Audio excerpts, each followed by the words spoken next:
Now, before we cross over to our first story tonight, let me take you through our Twitter poll tonight. And we are asking you, do you believe there is still room to heal and unite Kenya after tomorrow's poll?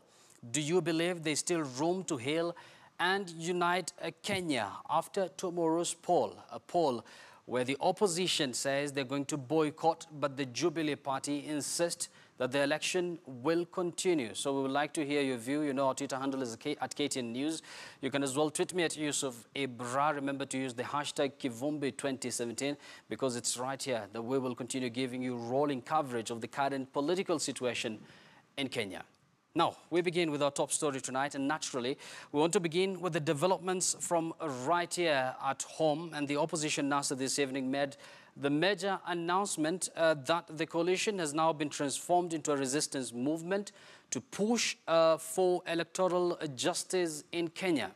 Now, in what was christened the Uhuru Park Declaration, NASA leader Raila Odinga has also called on their supporters to boycott unspecified products as part of an economic push towards a more just and transformed country. Odinga called on a crowd at a rally in Nairobi not to participate in any way in tomorrow's election, instead urging them to either stay at home or go somewhere else to pray. The NASA resistance movement is now asking for a free and fair election to be organized within 90 days. From today, we are transforming the NASA coalition into a resistance movement. We embark on a national campaign of defense of a legitimate governmental authority and non-cooperation with all its organs. Now, still on Kenya's political situation, and the controversial presidential election rerun in Kenya gets underway in just 8 hours from now. This is after the Supreme Court failed to hear a petition calling for a delay in Thursday's vote. Now, Chief Justice David Maraga said only 2 of the court's 7 judges were available to hear the case. This therefore means that the election proceeds despite another High Court ruling by Judge Odunga, that the returning and presiding officers for the repeat election were illegally appointed. The no-show by 5 Supreme Court judges was a big blow to an institution that was recently being held the world over, especially in Africa, as a beacon of judicial independence. The dramatic hearing on the eve of Thursday's poll had stoked opposition hopes of delaying the vote boycotted by their leader, Raila Odinga. That leaves just Lenaola and I as the only judges present, as the 2 of us cannot form a quorum under Article 163(2) of the Constitution. This matter cannot therefore be heard this morning. Of course, we are on the eve of Kenya's election, an election that is slowly turning out to be a controversial one.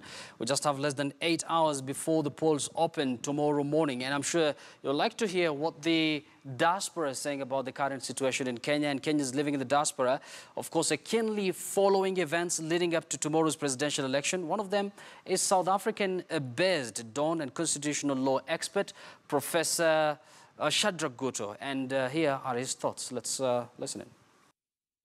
Kenyatta's coalition, Raila Odinga's coalition, ought to really come together to say, is it really credible to think that elections, credible elections, can take place in Kenya on the 26th of October? Personally, I don't think so. And there ought to be something to be done. The AU has a responsibility.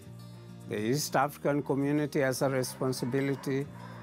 The UN has a responsibility to make sure that Kenya remains stable, peaceful, and properly governed. We want Kenya to split, and it's not going to split into 2.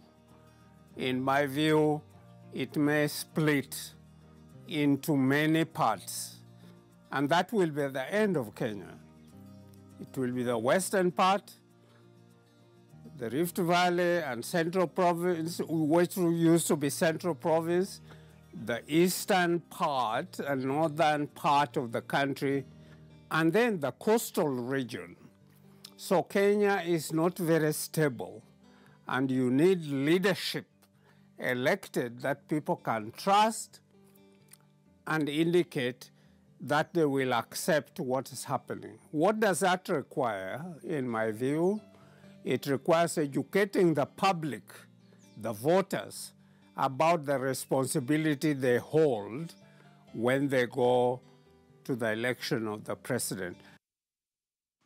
Of course, we have a lot in our hands already with the current Kenya's political situation. But let's just take a look quickly on what is happening all across the continent for now. And we begin from the youngest nation in Africa, that is South Sudan. And the United States envoy to the United Nations, Nikki Haley, has said South Sudan's President Salva Kiir needed to be held accountable for the tragedies he had caused to people in his country. Now, Haley made the remarks when she visited Gambela in western Ethiopia on Tuesday, where nearly 350,000 refugees have flooded across the border from South Sudan since the country spiraled into civil war in 2013. Now, the United States is considering how to pressure Kiir into peace, but Haley said withdrawing aid may not necessarily work. The war in South Sudan, the world's youngest nation, or the war in South Sudan, the world's youngest nation, was sparked by a feud between Kiir and his former deputy, Riek Machar. My heart is heavy. You can't look at this group of people and say that anyone deserves this. And the fact that this is a man-made conflict, that one man has done so much harm to so many people, it's heartbreaking. And to see the survival spirit that they've had to endure is unbelievable. How can the international community allow this to go on? At some point, President Kiir needs to be held accountable for all of the tragedy that he's caused these people. This is an international crisis. This is not just Ethiopia's problem. This is an international crisis. And when you look at the thousands of people here, and you see that they're supposed to have one health clinic for 10,000 people, and there's 86,000 people in one clinic, it's wrong. I mean, they're trying to make ends meet by, working off of food shortages, but at some point you have to look and say, no one deserves to live like this. Over to developments in Madagascar, and the death toll from Madagascar's plague outbreak has reached 124 now, as they cautiously welcomed a slowdown in infections. Now, the highly contagious plague has caused alarm across the poor Indian Ocean island since August, spreading to the capital Antananarivo and other cities. A total of 1,133 people have been infected, the health ministry said. Now, Madagascar has suffered plague outbreaks almost every year since 1980, typically between September and April. The current outbreaks is unusual as it has affected urban areas, increasing the risk of transmission. According to the World Health Organization, WHO has delivered 1.2 million doses of antibiotics to fight the disease, while the Red Cross has been training hundreds of volunteers on the island to publicize preventive measures. Plague bacteria develops in rats and is carried by fleas. On humans, the pneumonic version is transferred through coughing and can be fatal within 72 hours.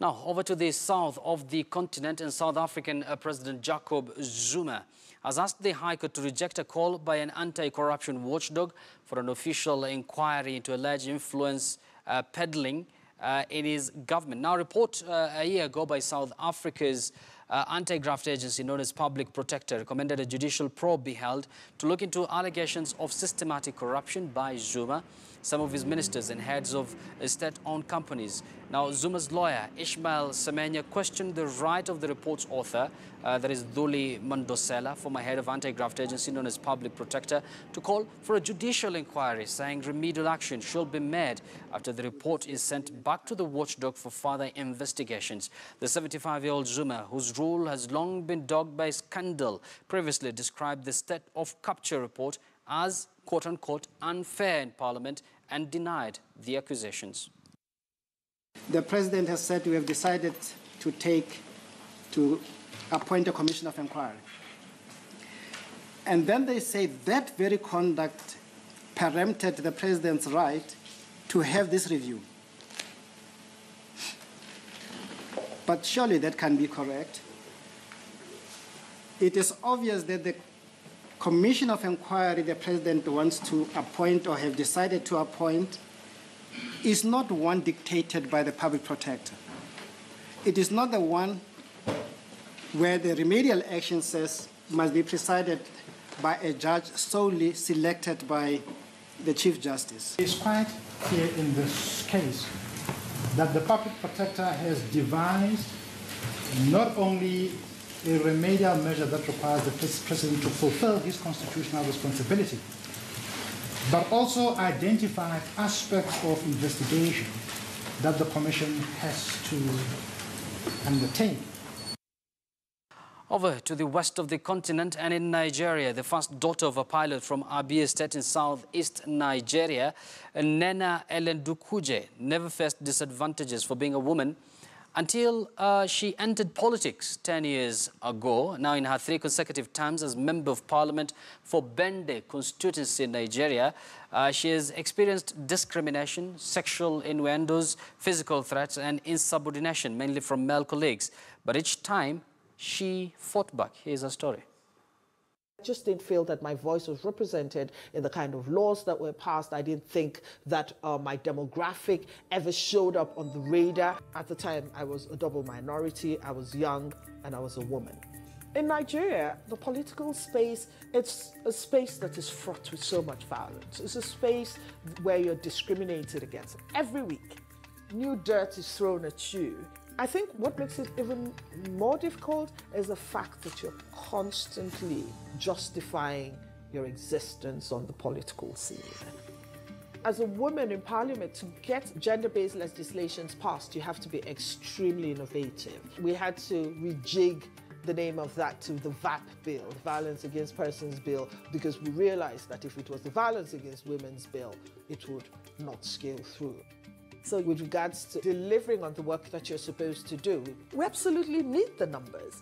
My fear, though, is that the kind of violence that we saw in the last elections, if nothing is done to mitigate it, we're going to see an even smaller space for women. What do women want? Empowerment of women, safe cities. It takes women in government to drive those policies because women are the ultimate beneficiaries. Well, on that report there from the Central African Republic takes us to a very short break. But when Kivumbi2017 returns, of course, after this very short break, I'm going to engage lawyer Nelson Harvey, political analyst Washington Makodingo, as well as security analyst Richard Tuta. And our subject of discussion tonight will be everything to do with Kenya's, or what is turning out into a controversial election just 8 hours before the polls officially open tomorrow morning. This is Kivumbi2017. Stay with us. I'll be right back. Don't go too far.